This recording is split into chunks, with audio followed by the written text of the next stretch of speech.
we are in the era of social selling. What's triggered that is that the buying process has just fundamentally changed across a whole bunch of dimensions.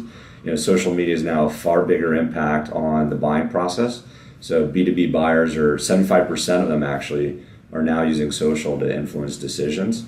They expect far more from their reps. They don't want to have cold outreach. So we define social selling as 4 key pieces.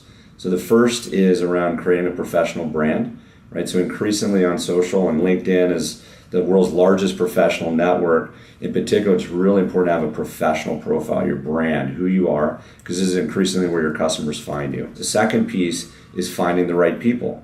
So there's far more people involved in business decisions today, B2B decisions in particular. Corporate executive board has a new stat that says 5.4 buyers in a process. So are your sales teams, are they using social media like LinkedIn to map out, understand who are the right people to contact and reach out to and understand? The third piece of social selling is engaging with insights. So this is both sharing and sharing content, sharing information out to the network, and being a thought leader. And it's also being informed and educated on your customers as they're increasingly being informed about you. And then the fourth piece, which is the one I'm most passionate about, is around building relationships. So how do you grow relationships through warm introductions instead of cold calls? So LinkedIn's offering is called Sales Navigator, and that's exactly what we do. Is we help sales organizations, sales professionals really leverage LinkedIn to do social selling in a way that far exceeds what you can do as a free member. So for example, a couple things that Sales Navigator does is it gives you far more ability to find the right people. And so you have access to a lot more information that you would normally. The second thing that it does is it provides insights and informs you on your leads and your accounts. In today's world, there really is no alternative to not have a social media presence. We're even seeing, for example, in some of the industries that have traditionally been more conservative, like financial services, they're increasingly getting on and realizing it's a valuable place. For example, I just heard a stat, one of the largest banks in the world had just done a pilot with us, and they had accumulated over $100 million in investable assets in less than 120 days with 100 financial advisors. So it's increasingly mainstream, and I think just like any phenomenon, the folks who were on earlier will have an advantage, and then at some point it becomes like a dial tone where everyone's going to have it. 95% of B2B buyers expect thought leadership.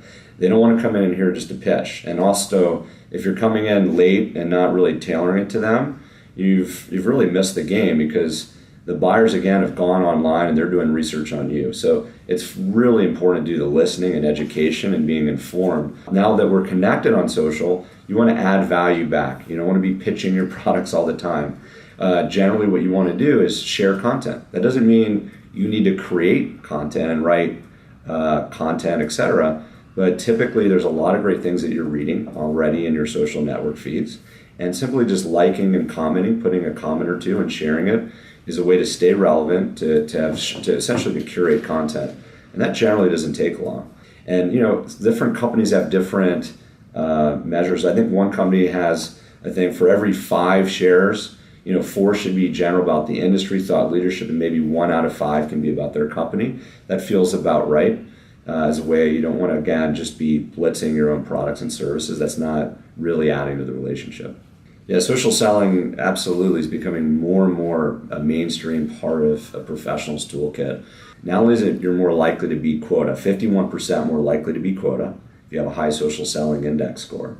And so, we're LinkedIn, so we have all this data. We can see over time who's been promoted over the years, and then we can correlate that promotional data with sales, with social selling, and we see a high correlation. So it's increasingly connected to how people are succeeding. The likelihood of getting promoted, for example, from manager to director was 1.7x higher for those who have high social selling index scores. What's so valuable as well about social selling is that this helps our profession, helps the industry, because it moves away from that cold calling, bombarding people, volume game, and instead it makes it more thoughtful, makes it more meaningful, makes it more tailored.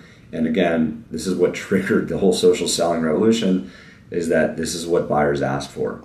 buyers do not want to be cold called to, and it has a bad reputation on your firm. So as we found in the studies that we had, that the buyer was 53%, would have 53% likelihood of looking at your company less favorably if your reps are cold calling them.